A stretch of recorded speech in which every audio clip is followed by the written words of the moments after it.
अस्सलामु अलैकुम वरहमतुल्लाहि वबरकातुहू। खुतबतुल जुमा मस्जिद नबवी शरीफ।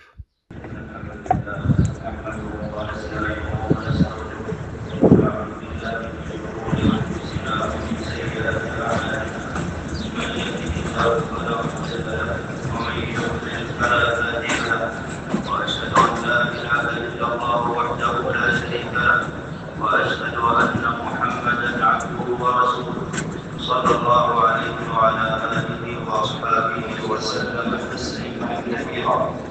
أما بعد، فاتقوا الله عباد الله حق التقوى وراقبوه في السر والنجوى. أيها المسلمون، خلق الله تعالى الخلق لعبادته وحده وأمرهم بتوحيده ونهاهم عن الإشراك به، وقرر هذا الأمر وبرهن عليه وضرب له الأمثال لتقريب المعاني للأفهام. وعامة القرآن في تقرير هذا الأصل العظيم الذي هو أصل الأصول وأول الدين وآخره وباطنه وظاهره. وقد بين سبحانه في كتابه كمال صفاته لتصرف العبادة له وحده، إذ العبادة لا يستحقها إلا من كان متصفا بصفات الكمال. قال شيخ الإسلام رحمه الله: وصفات الكمال ترجع إلى ثلاثة: العلم والقدرة والغنى. وأول الرسل نوح عليه السلام نفى هذه الثلاثة عن نفسه فقال: ولا أقول لكم عندي خزائن الله ولا أعلم الغيب ولا أقول إني ملك. وأمر الله نبينا محمدا صلى الله عليه وسلم أن يبرأ من دعوى هذه الثلاثة بقوله: قل لا أقول لكم عندي خزائن الله ولا أعلم الغيب ولا أقول لكم إني ملك. وأما الله سبحانه فعلمه محيط بكل شيء، ومفاتح الغيب لا يعلمها إلا هو، ويعلم ما في الصدور. والمخلوق لا يعلم ما سيكون في الغد ولا يعلم ما غاب عن بصره ولا يعلم عدد شعرات رأسه. وأما قدرته سبحانه فخلق كل شيء وحده دون كل آلهة ومعبود، والخلق متفقون على ذلك.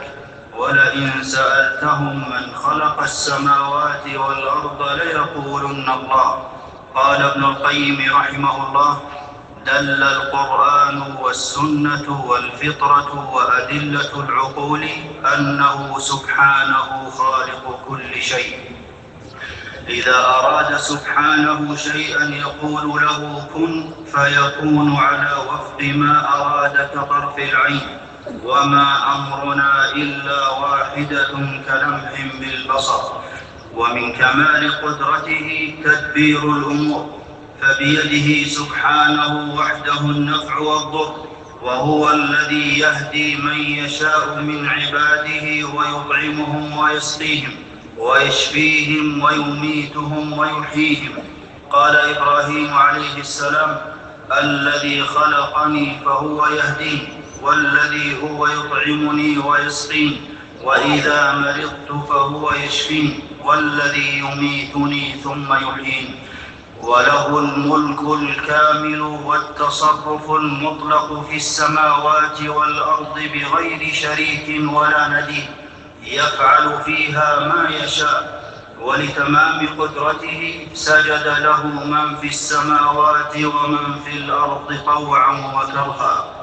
وأما غناه سبحانه فهو الغني بذاته عمن سواه، العرش فما دونه مفتقر إليه، وملكه لا يزيد بطاعة الطائعين ولا ينقص بمعصية العاصين.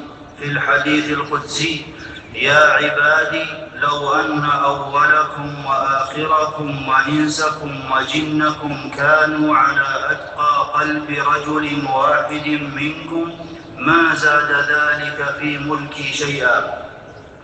يا عبادي لو أن أولكم وآخركم وإنسكم وجنكم كانوا على أفجر قلب رجل واحد ما نقص ذلك من ملكي شيئا. رواه مسلم. وبيده سبحانه أرزاق العباد. إن الذين تعبدون من دون الله لا يملكون لكم رزقا فابتغوا عند الله الرزق. قال النبي صلى الله عليه وسلم: يد الله ملأى لا تغيضها أي لا تنقصها نفقة، سحاء الليل والنهار أي كثيرة الصب بالعطاء. أرأيتم ما أنفق منذ خلق السماء والأرض فإنه لم يغض أي لم ينقص ما في يده. متفق عليه. وكما بين سبحانه كمال صفاته بين أن الآلهة من دونه لا تستحق العبادة، إذ ليس فيها من أوصاف الربوبية شيء، فهي لا تخلق ولا تغير شيئا مما أراده الله. قال إبراهيم عليه السلام للنمرود الذي ادعى الربوبية: فإن الله يأتي بالشمس من المشرق فأت بها من المغرب. فبهت الذي كفر ولا تملك شيئا. قال تعالى: لا يملكون مثقال ذرة في السماوات ولا في الأرض ولا تتكلم ولا تهدي أحدا لأي أمر. واتخذ قوم موسى من بعده من حليهم عجلا جسدا له خوار ألم يروا أنه لا يكلمهم ولا يهديهم سبيلا ولا تسمع ولا تستجيب أموات غير أحياء إن تدعوهم لا يسمعوا دعاءكم ولو سمعوا ما استجابوا لكم ولا تنفع ولا تكشف الضر ولا تقدر على تحويله من موضع إلى موضع أو نقله من مخلوق لآخر. قال عز وجل: قل ادعوا الذين زعمتم من دونه فلا يملكون كشف الضر عنكم ولا تحويلا ولا تنصر غيرها ولا تنصر نفسها. قال سبحانه: والذين تدعون من دونه لا يستطيعون نصركم ولا أنفسهم ينصرون ولا تمنع أحدا من العذاب أو تنقذه منه. فما أغنت عنهم آلهتهم التي يدعون من دون الله من شيء لما جاء أمر ربك وما زادوهم غير تتبيب أي غير خسار وهلاك. ولو اجتمعت جميع الآلهة التي تعبد من دون الله على خلق ذباب واحد لم يقدروا، بل لو سلبهم الذباب شيئا من حقير المطاعم لما استطاعوا إنقاذ ذلك منه. قال سبحانه: ضعف الطالب أي طالب الذباب وهو المعبود من دون الله والمطلوب وهو الذباب. قال ابن القيم رحمه الله: وهذا المثل من أبلغ ما أنزله الله سبحانه في بطلان الشرك. والآلهة من دون الله لا تملك تفريج كروب الناس وقضاء حوائجهم واللجوء إليها كمن يلجأ إلى أضعف بيت وهو بيت العنكبوت. لذا قال إبراهيم عليه السلام: أف لكم ولما تعبدون من دون الله أفلا تعقلون. ومن جعل الأموات أو الأولياء والصالحين واسطة بينه وبين الله في الدعاء فقد أضاع معنى العبودية ومقتضيات الربوبية. ويعبدون من دون الله ما لا يضرهم ولا ينفعهم ويقولون هؤلاء شفعاؤنا عند الله ولم يحصل له إلا ضد مقصوده. واتخذوا من دون الله آلهة ليكونوا لهم عزا كلا سيكفرون بعبادتهم ويكونون عليهم ضدا. وقعد نادما على فعله مذموما مدحورا على شركه مخذولا لا ناصر له ولا ولي. قال سبحانه: لا تجعل مع الله إلها آخر فتقعد مذموما مخذولا. قال شيخ الإسلام رحمه الله: ما رجا أحد مخلوقا أو توكل عليه إلا خاب ظنه فيه، وحاله كمن سقط من السماء فتخطفه الطير فتقطعه، أو تهوي به الريح في مكان بعيد مهلك. قال تعالى: ومن يشرك بالله فكأنما خر من السماء فتخطفه الطير أو تهوي به الريح في مكان سحيق. وإذا حضر المشركين الأجل وسألتهم الملائكة: أين ما تعبدون من دون الله؟ قالوا: ضلوا عنا، أي ذهبوا عنا، فلا نرجو نفعهم ولا خيرهم. وإذا قامت القيامة يجمع الله الناس فيقول: من كان يعبد شيئا فليتبعه، فيتبع من كان يعبد الشمس الشمس، ويتبع من كان يعبد القمر القمر، ويتبع من كان يعبد الطواغيت الطواغيت. متفق عليه. وتنقلب المودة بين العابد والمعبود من دون الله إلى عداوة. وإذا حشر الناس كانوا لهم أعداء وكانوا بعبادتهم كافرين.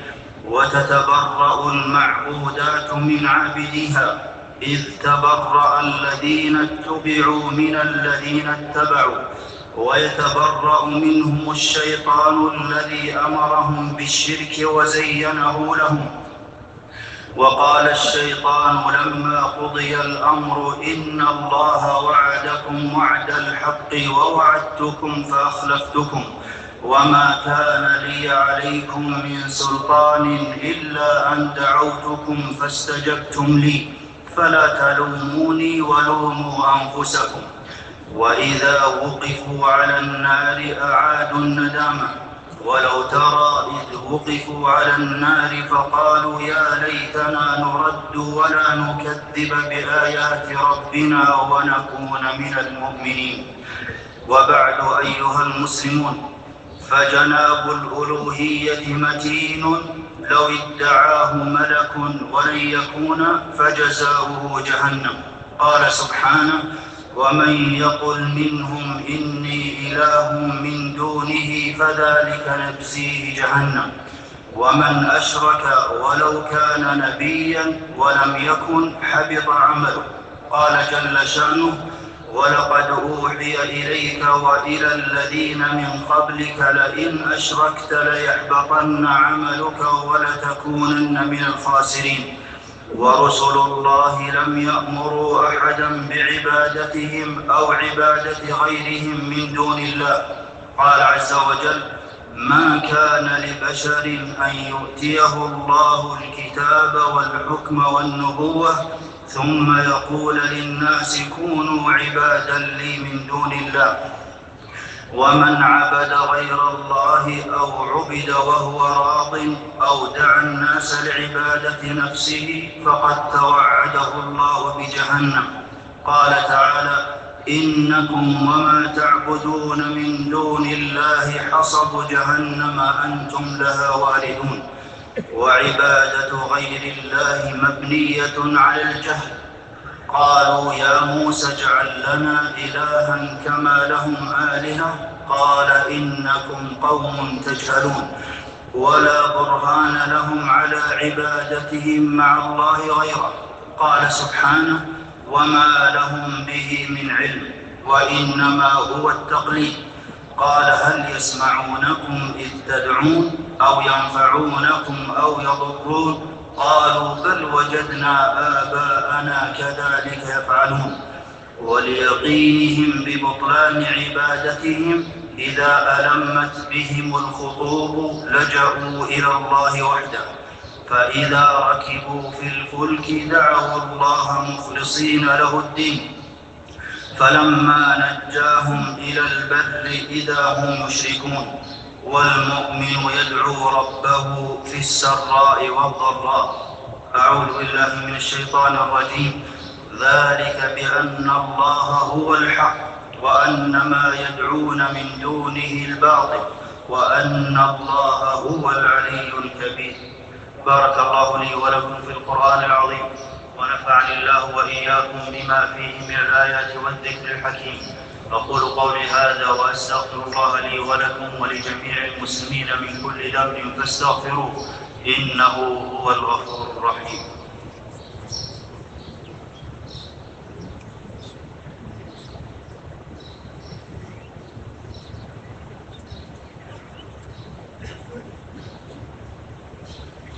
الحمد لله على إحسانه، والشكر له على توفيقه وامتنانه، وأشهد أن لا إله إلا الله وحده لا شريك له تعظيما لشانه، وأشهد أن نبينا محمدا عبده ورسوله صلى الله عليه وعلى آله وأصحابه وسلم تسليما مزيدا. أيها المسلمون، العبادة حق خالص لله وحده، لا تصرف لمخلوق وإن عظمت خلقته. قال تعالى: لا تسجدوا للشمس ولا للقمر واسجدوا لله الذي خلقهن إن كنتم إياه تعبدون. ولا يملك أحد النفع ودفع الضر ولو علت عند الله منزلته. قال الله لنبينا محمد صلى الله عليه وسلم: قل إني لا أملك لكم ضرا ولا رشدا. والعاقل لا يدعو مخلوقا مثله. قال عز وجل: إن الذين تدعون من دون الله عباد أمثالكم فادعوهم فليستجيبوا لكم إن كنتم صادقين. والله وحده هو من يجيب الدعاء ويكشف البلاء ويحقق الأماني، له دعوة الحق، والذين يدعون من دونه لا يستجيبون لهم بشيء. ثم اعلموا أن الله أمركم بالصلاة والسلام على نبيه، فقال في محكم التنزيل: إن الله وملائكته يصلون على النبي يا أيها الذين آمنوا صلوا عليه وسلموا تسليما. اللهم صل وسلم وبارك على نبينا محمد، وارض اللهم عن خلفائه الراشدين الذين قضوا بالحق وبه كانوا يعدلون: أبي بكر وعمر وعثمان وعلي، وعن سائر الصحابة أجمعين، وعنا معهم بجودك وكرمك يا أكرم الأكرمين. اللهم أعز الإسلام والمسلمين، وأذل الشرك والمشركين، ودمر أعداء الدين، واجعل اللهم هذا البلد آمنا مطمئنا رخاء وسائر بلاد المسلمين. اللهم أصلح أحوال المسلمين في كل مكان، واجعل ديارهم ديار أمن وأمان، واصرف عنهم الفتن ما ظهر منها وما بطن. اللهم وفق إمامنا وولي عهده لما تحب وترضى، وخذ بناصيتهما للبر والتقوى، وانفع اللهم بهما الإسلام والمسلمين. اللهم أنت الله لا إله إلا أنت الغني ونحن الفقراء، أنزل علينا الغيث ولا تجعلنا من القانطين. ربنا ظلمنا أنفسنا وإن لم تغفر لنا وترحمنا لنكونن من الخاسرين. عباد الله، إن الله يأمر بالعدل والإحسان وإيتاء ذي القربى، وينهى عن الفحشاء والمنكر والبغي يعظكم لعلكم تذكرون. فاذكروا الله العظيم الجليل يذكركم، واشكروه على آلائه ونعمه يزدكم، ولذكر الله أكبر والله يعلم ما تصنعون. YouTube चैनल दुनिया